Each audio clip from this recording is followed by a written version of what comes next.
Hai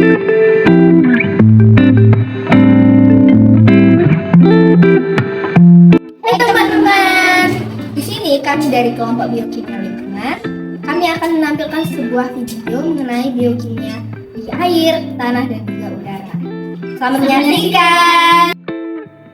Biokimia. Biokimia berasal dari dua kata, yaitu bio yang berarti hidup, kimia yang berarti ilmu tentang materi, sifatnya, strukturnya, perubahan atau reaksinya, serta energi yang menyertai perubahan tersebut. Singkatnya, biokimia merupakan ilmu yang mempelajari tentang bahan-bahan dan proses-proses reaksi kimia yang terjadi pada tubuh makhluk hidup dan biasanya terjadi di dalam sel.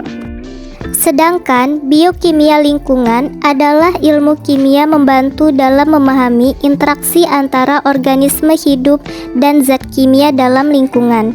Ini melibatkan studi tentang biodegradasi senyawa kimia oleh mikroorganisme dengan senyawa kimia dalam ekosistem. Biokimia di perairan mempelajari berbagai proses kimia yang terjadi di lingkungan air, seperti perubahan kualitas air, siklus nutrisi, dekomposisi bahan organik, dan interaksi antar organisme hidup di dalam air. Ini termasuk pemahaman tentang proses biokimia yang mempengaruhi keseimbangan ekosistem air, termasuk pengaruh polutan, nutrien, dan faktor-faktor lingkungan lainnya terhadap kehidupan akuatik. Perubahan warna air termasuk salah satu contoh biokimia yang terjadi pada air. Hal tersebut terjadi karena proses biologis seperti humus dan gambut maupun non-biologis seperti senyawa kimia berupa besi dan lain sebagainya yang memengaruhi tingkat warna. Faktor manusia juga bisa mempengaruhi warna air dengan membuang limbah berwarna pada air. Kemudian ada biokimia lingkungan pada tanah.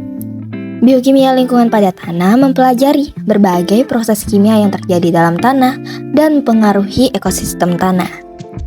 Ekosistem tanah ini meliputi komposisi bahan organik, siklus nutrisi tanaman, transformasi mineral, serta interaksi antara organisme tanaman dan bahan organik dalam tanah.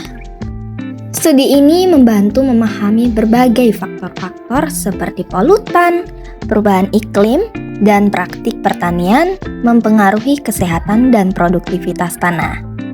Dengan mendekomposisikan sisa-sisa organik, dekomposer seperti bakteri, jamur, dan organisme tanah lainnya membantu dalam mempercepat siklus nutrisi dan menjaga keseimbangan ekosistem tanah.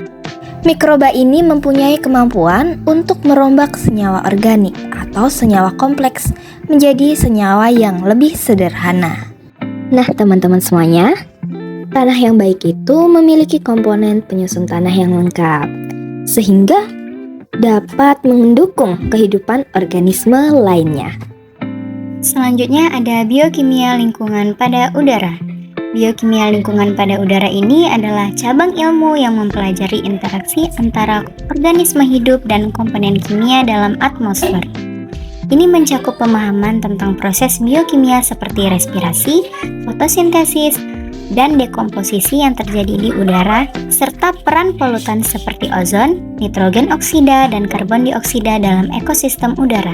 Melalui studi ini, kita dapat memahami dampak aktivitas manusia dan alam terhadap kualitas udara, serta mengembangkan strategi untuk menjaga keseimbangan lingkungan udara. Pencemaran udara dapat mengakibatkan perubahan fisik maupun kimia yang terjadi pada proses biokimia di fotosintesis. Selain itu juga dapat mengakibatkan stres fisiologi serta mengancam kehidupan suatu makhluk hidup termasuk tanaman. Nah teman-teman, itulah cuplikan video biokimia di kelompok ini. Semoga bermanfaat bagi kalian dan terima kasih.